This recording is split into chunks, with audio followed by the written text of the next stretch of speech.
క్రీస్తు అనేది ప్రపంచవ్యాప్తంగా ఈ పండుగ అన్ని దేశాల్లో జరుపుకుంటారు. అంటే యేసు ప్రభు పుట్టినరోజు అనమాట ఈరోజు. యేసు ప్రభు ఒక పశువుల పాకలో అంటే పశువుల దొడ్లో జన్మించాడు.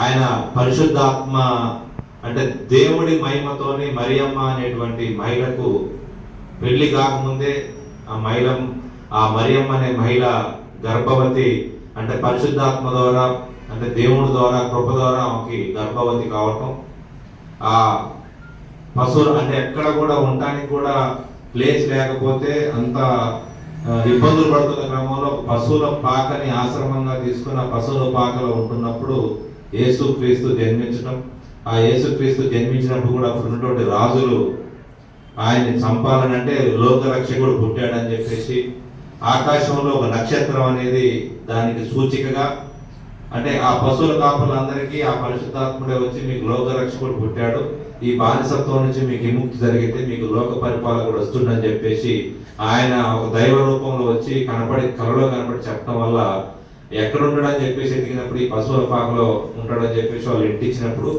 ఆ యేసుప్రభు దగ్గరికి వచ్చి వాళ్ళందరూ ఆ పశువుల కాపులందరూ చూసినప్పుడు ఆయన్ని ఇదంతా అక్కడ ఆ పట్టణం అంతా వ్యాపించినప్పుడు అక్కడ ఉన్నటువంటి రాజు ఎట్లన్నా చేసి మళ్ళీ ఈ లోకరక్షకుడు పుట్టాడు, అంత నా డిమాండ్ పడిపోతుందేమో, మళ్ళీ అందరూ ఆయన ప్రార్థించి ఈ పరిపాలన అంతా ఆయన చేస్తాడని చెప్పేసి ఆయన చంపాలని చెప్పేసి ఆ విపరీతమైన ప్రయత్నాలు చేస్తుంటాడు.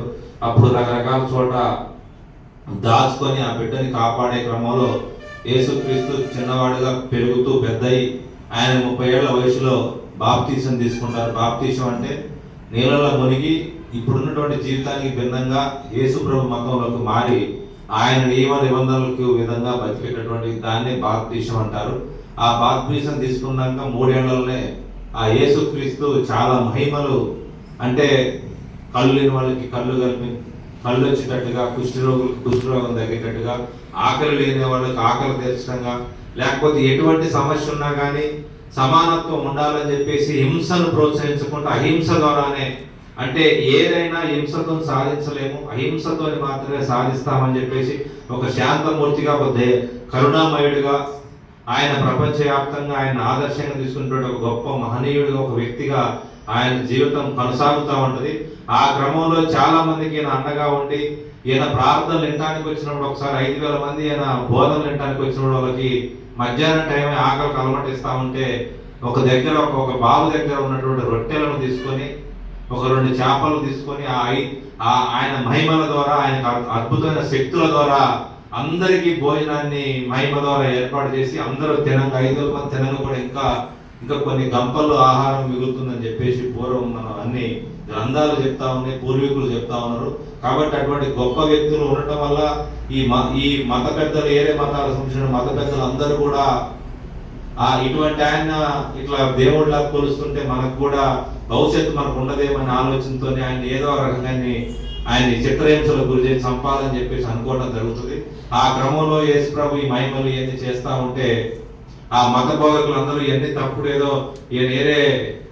ఏదో తప్పుడు పనులు చేస్తా ఉన్నాడు, ఇవన్నీ అబద్ధాలు నాటకాలు చేస్తుందని చెప్పేసి క్రియేట్ చేసి ఆయన్ని బంధించి చిత్రహింసలకు గురి చేసి అక్కడ ఉన్నటువంటి రాజు ఒక సిలువకి కట్టి చేతులను ఎరిచి 2 చేతులను అటొక చేతి ఇటొక చేతికి శీలలు కొట్టి ఒక సిలువ లాగా తయారు చేసి ఆ సిలువకి 2 కాళ్ళను ఒక్కటి దగ్గర పెట్టి ఆ 2 కాళ్ళలో శీలలతో బంధించి నెత్తికి ఒక ముళ్ళ కిరీటాన్ని పెట్టి ఒక పట్టణం మొత్తం జెరూసలేం అనే పట్టణం మొత్తం తిప్పుతూ ఆయన చిత్రహింసలకు గురి చేసి ఒక ఊరు బయట ఆయన్ని ఆ సిలువ కడితే ఆహారం లేక ఆయన ఒక 2-3 రోజుల తర్వాత ఆయన చనిపోవడం జరుగుతుంది. చనిపోయినా కానీ మళ్ళీ యేసుక్రీస్తు మళ్ళీ పుడతాడనే ఆలోచనలతో ఈరోజు ఈ ప్రపంచవ్యాప్తంగా క్రిస్టియన్ మతస్థులు ఆ యేసు ప్రభువును ప్రార్థిస్తూ ఉన్నారు. కాకపోతే ఆయనలో తీసుకోవాల్సిన గొప్ప లక్షణాలు ఏంటంటే ఎటువంటి కష్టాలు వచ్చినా ఏదొచ్చినా కానీ మనం నమ్మకంతోనే ముందుకు పోవాలి. ఈ సమాజంలో సమానత్వం, అందరూ ఒకే విధంగా బతకాలి.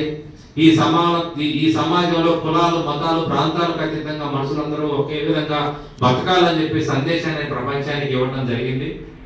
ఆయన ఎన్ని చిత్రహింసలకు గురి చేస్తున్నా, ఆయన కోసం ప్రజలందరూ ఏడుస్తున్నా కానీ మీరు బాధపడద్దు, మీ కన్నీళ్లు మీ కుటుంబం కోసం కార్చండి, నా కోసం కార్చొద్దని చెప్పేసి ఆ రోజు ఆయన ప్రపంచానికి ఒక సందేశాన్ని ఇవ్వడం జరిగింది.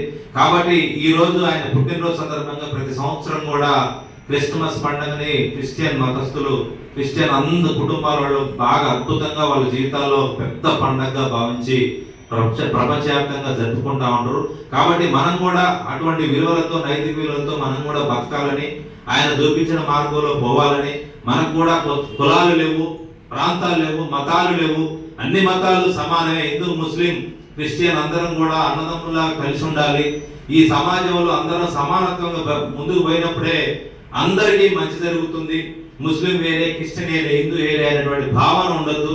మనుషులుగా అందరం ఒకటే, అందరి శరీరంలో కూడా ఒకటే రకమైన బ్లడ్ ఉంటుంది. కాబట్టి ఈ సమాజంలో మనుషులంతా ఒకటే అనేటువంటి మంచి ఆలోచనతోని ఈ క్రిస్టియన్ పండగ సందర్భంగా, ఈ క్రిస్మస్ సందర్భంగా మనం అందరికి కూడా తెలియజేసుకోవాలి. రాబోయే రోజుల్లో మీరు అందరూ కూడా మంచిగా అద్భుతంగా వ్యాపారం చేసి మీరు కూడా అద్భుతంగా ముందుకు పోవాలని చెప్పేసి, ఆ యేసు ప్రభు ఆశీస్సులు ఉండాలని చెప్పేసి మన త్రిపుల్ కంపెనీకి, ముఖ్యంగా మనందరం కూడా ఆర్థికంగా ఎదిగి గొప్ప స్థానంలో ఉండాలని చెప్పేసి మనస్ఫూర్తిగా కోరుకుంటూ మరొకసారి క్రిస్మస్ శుభాకాంక్షలు తెలియజేస్తాను.